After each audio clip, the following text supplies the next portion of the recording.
নমস্কার বন্ধুরা, কেমন আছো? নিশ্চয়ই ভালো আছো, আমিও ভালো আছি। তো চলো আজকে একটা সিম্পল রেসিপি নিয়ে চলে এলাম, কলা আলুর ঝোল। তো কী করে করলাম চলো তোমাদের সাথে শেয়ার করি। আজকে একদম সাধারণ সিম্পল একটা রেসিপি তোমাদের সাথে শেয়ার করব। এরকম করে কলাগুলোকে কেটে নিয়েছি, কেটে নুন জলে ভিজিয়ে দিয়েছি, তার সঙ্গে আলু নিয়েছি আর এই টমেটো দিয়ে কী মশলা দিচ্ছি অবশ্যই তোমরা ভিডিওটা দেখতে থাকো।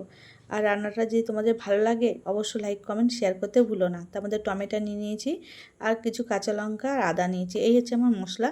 আর আজকে একটাই রেসিপি দেখাবো, অন্য রেসিপি দেখাবো না, তার জন্য আমি কলা আলুর ঝোলটাই তোমাদের সঙ্গে শেয়ার করব। এরকম কলা কিন্তু মানে খুব ভালো লাগে কলা আলুর ঝোল খেতে। তোমাদের কেমন লাগবে অবশ্যই কমেন্ট করে জানিও। তো প্রথমে কড়াই তেল দিয়ে দিলাম, দেওয়ার পরে দেখো বন্ধুরা এবার আমি দিয়ে দেবো হচ্ছে কি, তোমরা দেখতে থাকো। আর আমার রান্না কেমন লাগে অবশ্যই কমেন্ট করে জানিও। গোটা জিরে দিলাম, গোটা জিরা তোমাদেরকে এরকম প্লেন রান্না ভালো লাগে অবশ্যই সেটাও জানিয়ে দিও। আর প্লেন রান্না দেখতে হলে অবশ্যই আমার চ্যানেলটাকে সাবস্ক্রাইব করে বেল আইকনটি অন করে পাশে থাকতে হবে। পেঁয়াজ, প্রথমে গোটা জিরে ফোড়ন, পেঁয়াজ, লঙ্কা, টমেটো দিয়ে দিলাম। এবার দিয়ে সব মশলাগুলো দিয়ে ভালো করে দেখো এগুলোকে ভেজে নিচ্ছি।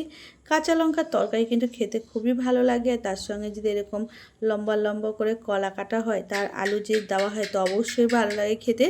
আর এরকম প্লেট কিন্তু স্বাস্থ্যের পক্ষে খুবই ভালো। আর আমার প্রত্যেকটা ভিডিও তোমাদের সাথে শেয়ার করি যেটা স্বাস্থ্য তোমাদের খুবই ভালো থাকে। আর তরকারিও তোমাদের ভালো লাগবে, সিম্পলের মধ্যে অল্প তেলে সাধারণ রান্না গ্রামের, তোমাদের অবশ্যই ভালো লাগবে। এরকম কিন্তু কলা যদি বাড়ি থেকে আমরা কপ্তাকারি সব অনেক কিছু কলা দিয়ে হয়, কিন্তু কলা দিয়ে এরকম পাতলা মাছের ঝোলও হয়, তোমরা মাছও দিতে পারো। তো আমি পুরো মাছ করিনি, আজকে সিম্পল রান্না করেছি একটা কলা আলু তরকারি। তো কলা দিয়ে অনেক কিছুই হয়, তো অবশ্যই তোমাদের কমেন্ট করে জানাবো, তোমরা দেখতে থাকো। তো ভালো করে মশলাটা কষিয়ে নিচ্ছিলাম, তোমরা দেখো মশলাটা ভালো করে কষা হয়ে গেলে এবার আমি এর মধ্যে শুধু, তো তারপরে যে আদা আর লঙ্কাটা বেটেছিলাম সেটা দিয়ে দিলাম অল্প, দিয়ে বেশি না, বললাম না কম মশলায় দারুণ একটা রেসিপি। আর কম মশলা কিন্তু সে দেখতে কম হলো, দেখতে অতটা না হলে কিন্তু খেতে কিন্তু দারুণ হয়েছে। আর খুব ভালো লাগছিলো তরকারিটা, গরম গরম ভাত কিন্তু জমে যাবে এরকম প্লেন রান্না। আর যদি তার সঙ্গে পাতলা ঝোল হয় কিন্তু সত্যি কথা বলতে খুব দারুণ লাগে।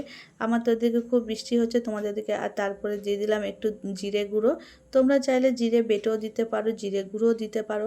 তো আমি জিরে গুঁড়োটাই দিলাম। আর কিচ্ছু মশলা সেরকম এর মধ্যে নেই, মানে খুবই কম মশলা কম তেলের মধ্যে একটা দারুণ একটা কলার সবজি বা কলার রেসিপি তোমাদের সঙ্গে শেয়ার করছি। তারপরে দেখো সব কিছু দিয়ে ভালো করে নুন হলুদ দিয়ে দিলাম, দিয়ে এবার আমি এটাকে ভালো করে কষিয়ে নেব যাতে হলুদের কাঁচা গন্ধটা চলে যায়। তারপরে এটা আমি দেখো বন্ধুরা, আমি একটু সামান্য যে বাটিটা মশলাটা বেড়ে সেটা দিয়ে দিলাম জলটা। এবার আরেকটু ভালো করে কষিয়ে নিলাম যাতে মশলাগুলো সবজির সঙ্গে ভালোভাবে মিশে যায়। মিশে যাওয়ার পরে এবার আমি এটাকে ভালো করে দেখো আমার মোটামুটি আলুও সেদ্ধ হয়ে গেছে, কলাও সেদ্ধ হয়ে গেছে, কষতে কষতেই আমার মোটামুটি সবজিগুলো ভালোভাবে সেদ্ধ হয়ে গেছে। এবার আমি এগুলোকে জল দিয়ে দেবো, কেন অনেকটা কষা হয়ে গেছে। তারপরে জলটা দিয়ে দেবো, জলটা ফুটে উঠলেই নামিয়ে নেবো। তো তোমাদের কেমন লাগলো রান্নাটা, যদি তোমাদের ভালো লাগে অবশ্যই লাইক কমেন্ট শেয়ার করতে ভুলো না বন্ধুরা।